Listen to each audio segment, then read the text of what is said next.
Good afternoon, everyone. What a busy week it's been, and a week of significant changes. Probably the biggest changes we have made since we first had to bring in the measures to protect our island. This evening I would like to step back, I would like to pause to reflect on where we have come from and give you a bit of an idea of where we may be heading. Before that, a weekday evening would not be complete without the Health and Social Care Minister bringing us today's numbers. David.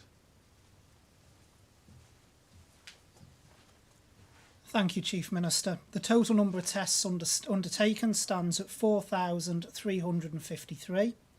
The total number of test results returned is 4,332.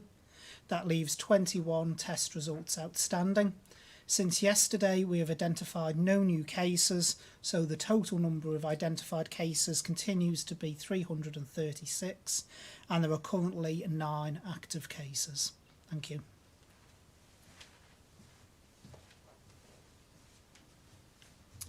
Thank you very much, David. And I would like to preempt a question that I imagine might come up later, because I think it is an important message, given that from yesterday we now have the ability to now go and visit our friends and family. Obviously I cannot go into many details, but I do want to say a few words about the new confirmed case that we saw yesterday. It was not a health worker, or another frontline worker, or anyone connected to a care home, or someone who may have travelled from across. This was just one of our young people. They and their family have self-isolated, and I'm grateful to them for having done the right thing. I, of course, wish them well. Contact tracing is underway and will take its course.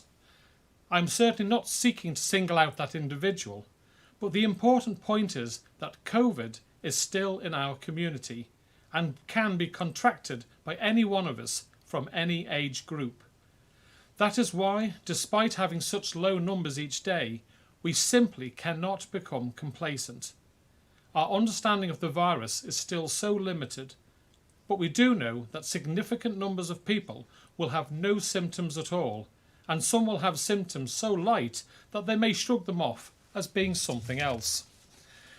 And this is why we still need everyone to think carefully and make the right decisions. If someone showing no symptoms does not maintain social distancing when out and about, or worse when they visit a friend or relative who is vulnerable, the effects could be disastrous. As I said on Monday, we want to steadily remove restrictions. But as we step out of your life, we need you to step up and take responsibility. You have done an amazing job so far, and I know that you will continue to do so. The overall picture on the island does allow us to be optimistic. It has allowed us to make changes. On Monday, many retail businesses started trading again. The reports that I have received so far are that this has gone well and that on the whole, the new systems put in place to keep you safe and of course keep the shop staff safe are working well. And I would like to thank the Commissioners and Douglas Corporation for all their work on this. On Monday, I was also able to announce that if you were comfortable doing so, you could start seeing people from other households, effective yesterday. We tried to keep the rules as simple as possible. 10 outside, 2 inside. People understood them, and I hope this has made a difference to your life. I hope you have been able to see your friends and family, but I do hope you have been doing so safely. For the time being, we will still regulate rather larger gatherings outside. We think there is a wider public interest here. And we will maintain rules in place for the moment on limiting people inside your home to 2. But once that person or those 2 people from the same household enter your home, we have to hand over responsibility to you. We want you to judge your risk and make decisions for your circumstances. You are best placed to do so. You know if you're not feeling 100%. You know if someone at home has a health issue. Make the right decisions for you and your family. The Council of Ministers met this morning to review progress on our Stay Safe roadmap. We were pleased with how things are going so far. There is still some way to go, but we are making progress towards our new Manx normal. So where are we right now, and where are we going? Let's break it into the 3 chapters that you've heard me use before. As I've said many times, the Council of Ministers is trying to hit a difficult balance for a controlled return. This morning, as always, we have had to balance the desire to see more businesses return with the need to ensure the changes we have already made remain effective and safe. The Health and Social Care Minister will be taking this briefing tomorrow. He will take you through how we are going to start bringing our health services back online. I know how important this is to our community. Some changes have already started. Some will take longer.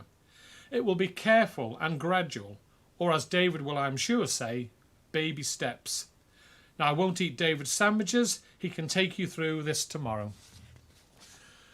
While we are talking about health, I am pleased to confirm that following support from our clinical group, we are now ready to support non-essential private practice health therapies, physiotherapy, podiatry, etc., to reopen with immediate effect if they are able to demonstrate appropriate risk assessments.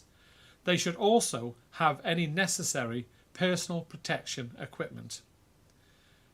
The changes to contact between households was a big step, and I think we are unlikely to make further changes on that in the immediate future. We will, however, keep this under careful review.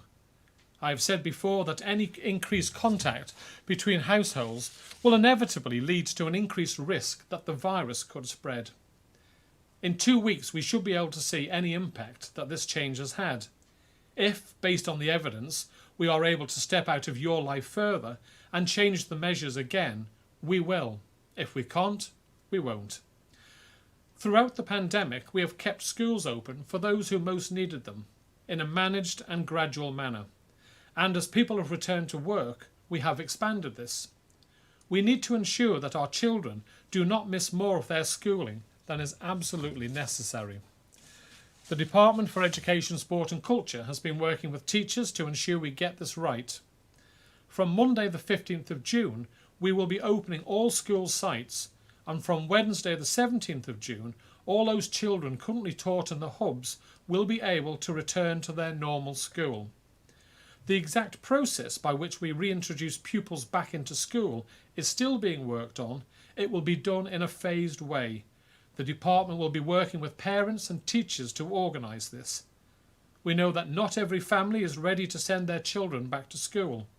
We have therefore decided that attendance will be on a voluntary basis until the new school year in September. The Minister for Education and Sport and Culture will be taking this briefing on Monday. I am sure he can give you the latest then. I know how important sport is to our community. The changes to our gatherings regulations has allowed us to allow a number of sports to restart and in some cases expand what they can offer. I'm pleased to be able to tell you that from Saturday we will be allowing a range of outdoor sporting facilities to open. Further guidance will be published later this evening by the Department of Education, Sport and Culture, and the Minister will be here on Monday to update you. Moving on to the economy, a significant amount of our businesses have now been able to return to work. Some, of course, never stopped, but we have now been able to allow all but a couple of sectors to return. What is left, you may ask? The largest sector of our economy in workforce terms is services. We estimate that it employs around 14,000 people. As I've said on Monday, many have been able to have staff working from home, and we have welcomed this. From next week, we are ready for these companies to start a gradual, phased return. We are, however, only prepared for them to do so if they can provide a safe working environment for their staff. We issued guidance on what we believe are the important principles. Much of our service sector are part of regulated industries. Where this is the case, the regulators have written to them about this. Our service companies know what we expect of them. It is now for them to work out how they make our safety principles fit within their business models. Most companies have told us that they do not expect to return to anything like full staffing levels for some time. Some companies have told us that they are not yet ready to bring staff back at all for the moment, and that working from home will be an important part of their own new normal. This is for companies to work through in their own way. We will set the standards and update those standards as the situation evolves. For now, we will still ask employers to encourage home working, and we know many will choose to continue to do so. However, if employers or employees wish to return to the office, provided it is safe to do so, that will be a choice they can make together. This is their decision. The Council of Ministers today considered lifestyle businesses. This includes beauticians, hairdressers, barbers and tattoo artists. Today we agreed that from the 1st of June they can reopen. We have been talking to them about what would be necessary for this to happen. As countries elsewhere have reopened the sector, we have been able to learn from their experiences. We will require practitioners to carry out a risk assessment, to have PPE and to ensure social distancing on their premises. We will also require them to maintain, for 28 days, a record of all their customers for tracing purposes should the need arise. We today also considered what we could do to help the hospitality trade. We today agreed that we are ready to invite restaurants and cafes to start preparations for a possible opening of any outdoor areas on the 1st of June for food-led services. We will require them to adapt their seating to ensure social distancing. This has been done successfully elsewhere, and there are models that can be adopted to our local circumstances. We know that for some this will not be straightforward, but we know from our engagement with them that many are already developing ideas, often very innovative ones. We will publish guidance next week and offer advice and support where we can. Where the restaurant wishes to increase or even create outside dining areas, we will try to assist where possible. At present, hotels and other tourist accommodation can only be provided for key workers and self-isolation. In line with our decision on gatherings and campsites recently made, as a first step, we have agreed to allow a gradual return of this sector. From the 25th of May, self-catering accommodation can join camping and glamping type facilities in being open again. This builds on the Treasury Minister's comments yesterday about the increasing demand for staycation opportunities here on our wonderful Isle of Man for us all to enjoy. We will consider the remainder of the sector soon. We have had early conversations with the pub and bar operators. We may be able to find a way to allow them to open in a different or limited way, but we and they accept that it may be some time before we are able to have a pint while propping up the bar. I have said far too many times that closing our borders has been the single biggest difference in our fight against this virus. We were able to raise the drawbridge whilst the United Kingdom and so many other countries struggled to get to grips with it. The Council of Ministers remains of the view that we cannot envisage unhindered travel between our island and the United Kingdom in the immediate future. We will reopen the borders one day, but we are not there yet. Nevertheless, the stable position we now find ourselves in terms of capacity at the hospital, staffing, PPE and our contact tracing system, has allowed us to consider whether we can make some more small changes.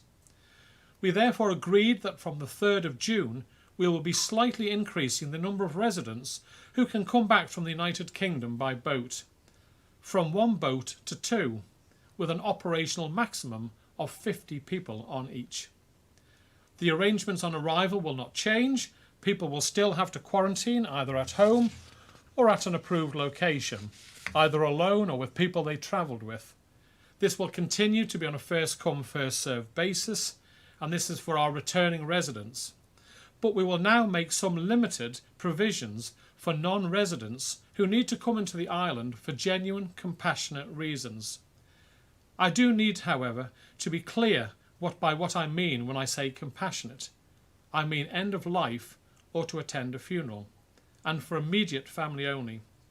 But the point I need to underline is that even in compassionate cases, the 14-day home quarantine will still apply. I know that this is not going to work for every circumstance, and I know that this is not what was reported yesterday by one of our media outlets. It was terribly sad that an inaccurate story yesterday that then spread fast on social media raised the hopes of a mourning family. I will now take questions, and first is Chris Kay from Energy FM. Chris. Good afternoon, Minister. Many questions on education and sport, actually, but I suppose they're best saved for the Minister when he talks to us on Monday. I'm glad you mentioned compassionate leave. We've heard before that all the guidance and rules are subject to constant review. Where do people currently stand on leaving the island for compassionate reasons and then returning back to the Isle of Man? Well, that's already allowed, Chris. If you have a close family member who has died in the UK and you wish to go to their funeral, then you can go away, attend the funeral, and then book yourself back on the boat. And with the increase in sailings, etc., you will get back fairly quickly now. But you will then have to obviously isolate for the 14-day period. Is it just limited to those reasons, though, those compassionate reasons you mentioned, end of life and funerals? Yes. It's not to take a holiday or go for a tour of Scotland. Well, it's for serious issues. You know, we've had some cases where people have said, I need to go on a business trip, but I want to take my wife with me. You know, come on, folks, let's be sensible. This is for end of life or the death of a close family member. And we obviously, whilst we're allowing it, issues. I have been contacted by a parent who's got a young child in the UK who hasn't seen them in months now, and it is taking its toll. He would, and I'm sure there are many others in this situation who have friends and family, as you say, who may be near the end of life, who wish to leave the Isle of Man for these compassionate reasons, but can't do so and continue working if they have to self-isolate for 14 days. Is it under consideration that we could put people into self-isolation upon return to the island, test them, and then if they are free of the virus, they be allowed out of self-isolation? I don't think that's available at the moment, Chris, because as we've said time and time again, you can have this bug, the coronavirus, be tested and come up with a negative test, and then a few days later show the symptoms, and if you could have another test 5-6 days later and come up positive. It doesn't, just by having the test does not mean that you haven't got it. It just means that at that time that you have the test, the symptoms are not strong enough to show that you have it. So you could give a false confidence to someone that they've been tested and therefore they're clear, they go and mingle with people, and then 4 or 5 days later they then come down with the full-blown coronavirus. So there's no test out there at this moment in time that says definitely you have not got it, and you're not going to get it. You're not in the middle of it. So obviously the changes that we make are we review everything on a regular basis. So I'm not going to say never, because I don't know what's ahead. But at this moment in time, you cannot change the 14-day isolation on the Isle of Man. Thanks. My second question, rules now allow for 2 people from a different household to come into your home. Could you please provide an update on car journeys and whether people from separate households are allowed in the same vehicle? To the best of my knowledge, that's not allowed. That's mixing. It's much closer than you're not going to be able to observe a metre, let alone 2 metre distancing. So at this moment in time, car sharing with people from a different household is not allowed. But obviously, I'm not saying that's never. Going forward, I'm sure that will be reviewed. As I say time and time again, we review all our decisions on a regular basis to see, with the latest data, can we make changes to ease the situation on people's lives. Okay, thank you. Right, next we have Simon Richardson from Business 365. Good afternoon, Simon. Fast am I. Good afternoon, Chief Minister. You've announced quite a significant relaxation for the services sector today. Now, this suggests you're pretty happy with efforts to suppress the virus. Is that the case? Well, I think we're in a good place, but we can't be complacent. And as I say, we're doing it in a staged way. We're not saying they're still going to have to follow the social distancing rules, Simon, and therefore it's not going to be thousands of people back into offices at once. They will have to follow the rules. It enables them to open up again and bring some staff that have been working from home back into the offices, but they will not be, most of them, I cannot envisage being 100% staffed straight away. They will have to do it in stages and work with their staff on this. But guidance has been issued. We've been working with them behind the scenes, and as I say, their regulator will have written to them if they are part of those have to comply with those regulations on what is expected from them. But it is certainly a step in the right direction for them. And your next question. My second question, I had questions on aviation yesterday for the Treasury Minister, which he answered clearly and in some detail. Since then, we've heard from the UK that EasyJet's domestic services are set to restart on June the 15th. Now, if our airport remains closed for the foreseeable future, as seems likely, isn't there a real chance that EasyJet will simply drop the route and go elsewhere? Well, I think it could be one of three things. A, Loganair operate already to the Isle of Man. They hardly bring anyone in, bar key workers, etc., but they choose to operate those flights. It may well be that EasyJet are looking to see what the United Kingdom are going to do with their proposals on closing their borders.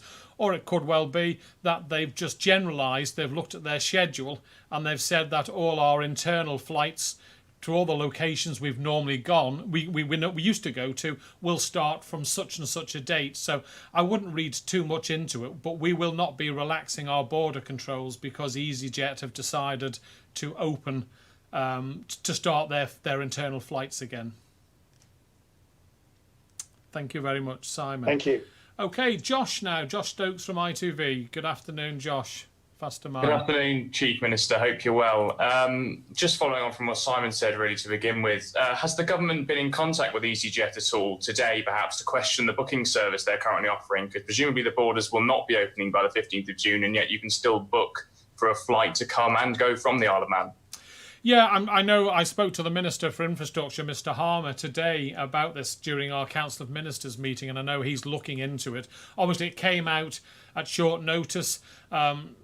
People can book EasyJet to leave the island. It's just the getting back bit, which is the harder bit. So anyone can leave the island, whether it be by boat or by plane. As I say, getting back, it's easier now for those people who have been off-island stranded, who are being repatriated, and for those people going away to a loved one's funeral or to say goodbye before they pass away. But that's their choice. They're a private business. They can do whatever they want. It's not for me to stop them doing this. Our position and our borders is that our borders are closed and we allow people back for repatriation, or our people who've been away for compassionate visits, or from those residents wanting to come and see our Manx people who are dying for their compassionate visits, and key workers. Other than that, our borders are closed. Okay, thank you. And my second question, following on from that, really, yesterday the Treasury Minister told us that the vast majority of businesses should be back operating within the next few weeks, and certainly within 12 weeks, emphasising the importance of taking a confident and optimistic approach. So with that in mind, are you able to give us some indications on at least what factors you're looking at in regards to opening the border? And it was indicated yesterday that some sort of phased opening is possible. So what can you tell us about that, as it's clearly being discussed amongst you? Well, obviously, we have to have a plan. We don't know when that will happen. And it's one thing I've always said, I do not like setting dates in the future. Giving you dates a week in advance to say an industry's going back, for example, I think is more than acceptable. But saying that in 2 months' time we will open our borders, that's just too risky. And there are too many events that can happen to derail that event. And people could plan on that date in the future and then be totally disappointed just beforehand. But obviously we will be looking at the number of new cases in the United Kingdom. Obviously, if it's significantly low and down to the sort of, or a death rate that's down to the common cold sort of numbers that will see people off, then these are data that we will have to look at, and obviously we'll look at our capacity. Still on the island at the moment, it's good for PPE, for hospital beds, for staff numbers, etc. If all those things are good and the UK has a significantly reduced rate of infections, then obviously those will be the factors that will help us decide. But you're quite right, Josh, it won't be a sudden opening. It will be what I call little steps, or Minister Ashford might say baby steps, where we allow certain areas back into the island, and there may be a set of rules where we do testing on people. There are new tests coming out in the future. Who knows how quickly the Oxford vaccine can be developed and brought online. So these are all out up in the air, and we will obviously make the decisions as quickly as we can. But at the end of the day, my number one rule is everything we do must be to ensure the safety of and the health of the people of the Isle of Man. That's our number one concern. Okay, thank you. Thank you very much, Josh. Right, and last but not least, Tim Glover from Manx Radio. Good afternoon, Tim. Good afternoon, Faster Mike, Chief Minister. Can I ask my second question to you and the first to the Health Minister, please? Absolutely. David. Good afternoon, Tim. I thought I'd been forgotten about. Well, I didn't want to leave you out. Dentists, we're told, could have reopened today for emergency treatments. Why haven't they? I'll be making announcements around dentistry tomorrow, Tim. There is a whole plan around dentistry, and I'll be going into more detail on that tomorrow. Is it concerns within the private sector, though, that has prevented them opening today? Well, there's a mixed view between dentists. Obviously, in terms of what the private sector do, we aren't going to dictate to them that they should open if they don't wish to do so, same as with any industry. But I'll be able to go into more detail around dentistry in my announcements today. The Chief Minister said earlier he didn't want to eat my sandwiches ahead of tomorrow, and I'll be expanding on that tomorrow. Sorry, I'm being greedy and trying to get your sandwiches. Thank you. You are. Or as we'd say on the Isle of Man, Tim, butties. Yes. And I your wish you'd second tip me off question. about Barbers opening as well at the weekend. But there Yes, we are. yeah, well, it's never been much of a concern for me. You had the honour yesterday of flagging Christian Varley away from Peel, and let's just applaud the efforts that he's put in. 19 marathons in 19 days, a tremendous effort and a real amount of money raised for the Manx Solidarity Fund that'll go to really good use. But I have to ask, because we've had a lot of inquiries, how concerned were you by the amount of people who gathered at the finish at Tynwald Hill? Right, well, I didn't specifically. I went obviously to the start. I waved them off. Peel, yeah. I gave a little talk to people as part of my speech that I hope they were all observing the 2-metre distancing and they'd washed their hands before they came. And on the whole, I know I saw a photograph of a queue outside a shop a few weeks ago, Tim, and when you take it from in front of the queue, from a distance, it looks as if everyone is virtually within touching distance from one another. Whereas I spoke to the MHK for that area, and he said they'd been there and people had respected in the queue there had been the proper distancing. So I think sometimes you get a photograph of Tim. I wasn't there. I didn't go because I didn't want to add to the numbers. Obviously, His Excellency was waving the finishing flag for him, and I thought there would be a few people there, and I didn't want to add to the number. But I've seen the photographs. Hopefully, the photographs are taken in such a way that it might look as if people were a lot closer than they actually were. I am trusting people to get it right. There will be more of these sort of events in the future, and it really is up to people to take that responsibility. As I've said today, we've had a young person, it was a teenager, it wasn't a young child yesterday, who caught the coronavirus. What I'm trying to show is that any one of us can get this illness from any age group, and therefore we cannot be complacent. Just because we're, under 30, I have to exclude myself from that category, sadly, but it's not just people of a certain age who are going to get this illness. All sorts can get it. This wasn't someone from a care home. It wasn't someone from a hospital. It was just a young adult member of our public who caught it.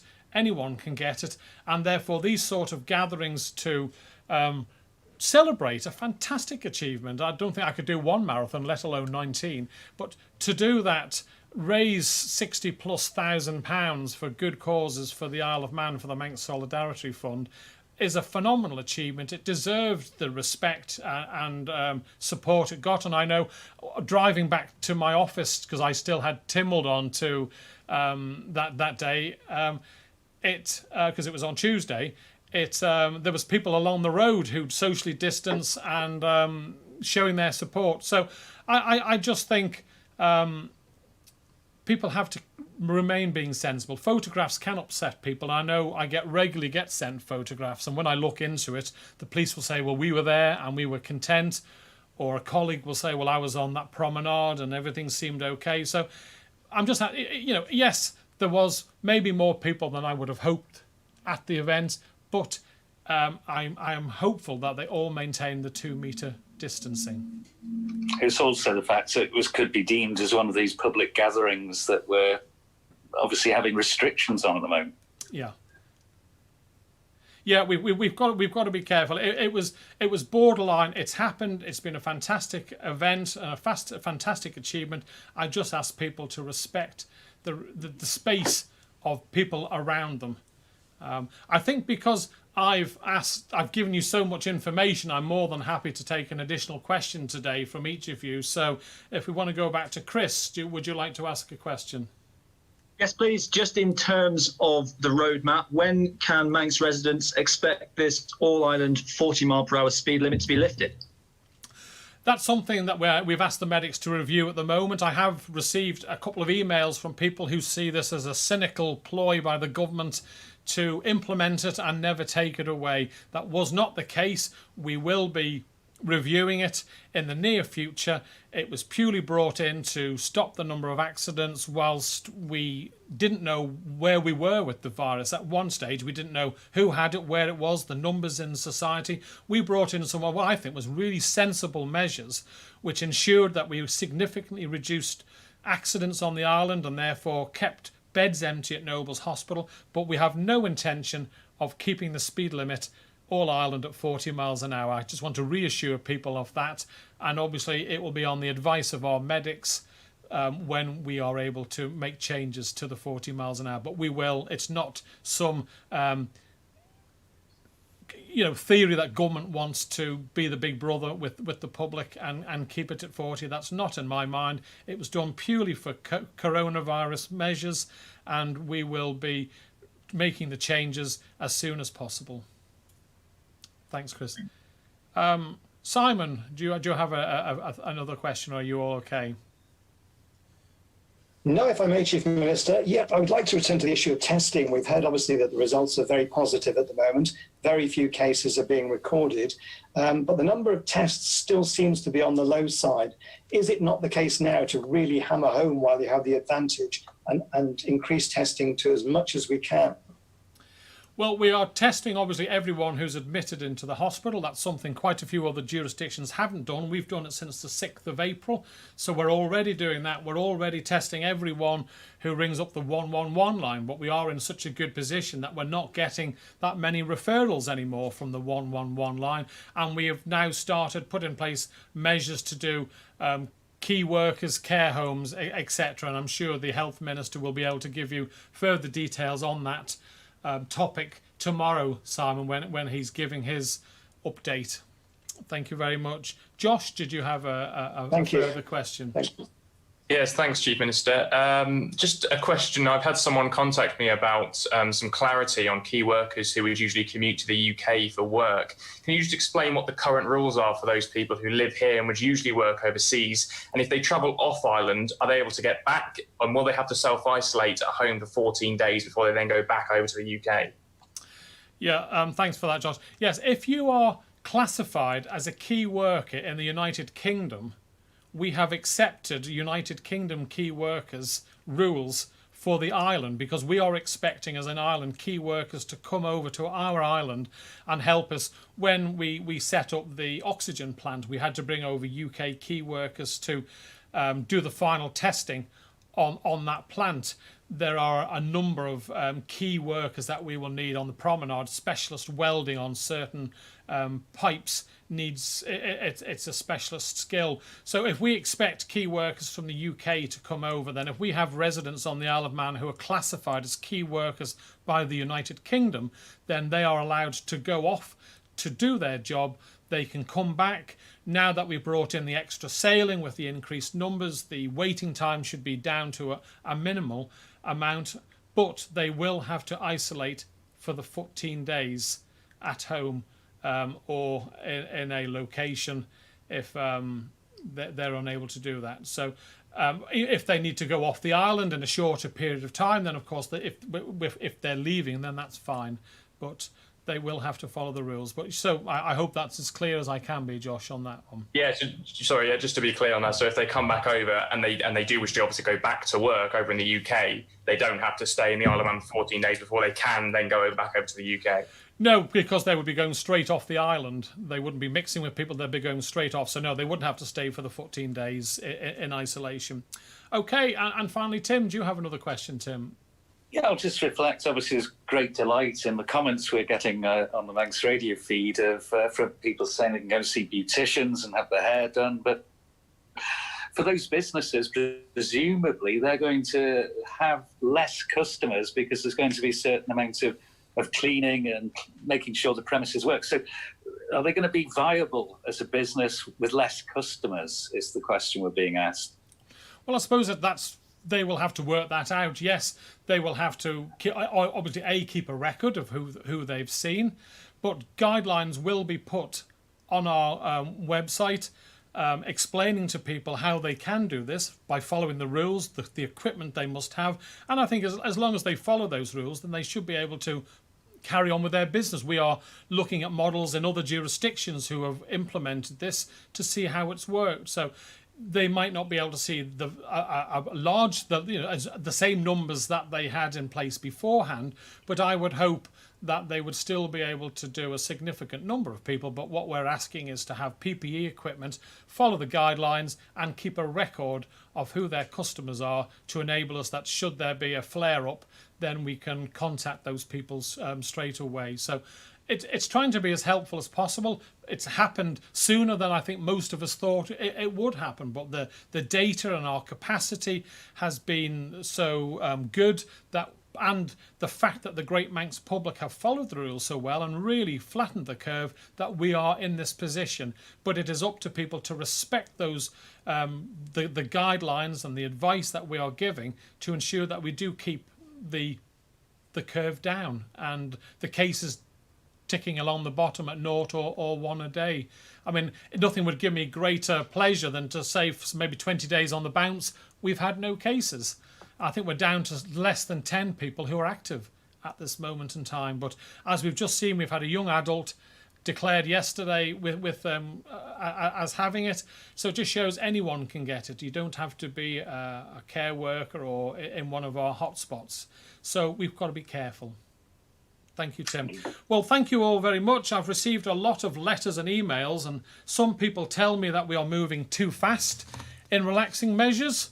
Some people tell me that we are going too slowly and that we need to get back to normality as soon as possible. From the start, this has been a series of wicked balances. We are doing our best to get it right.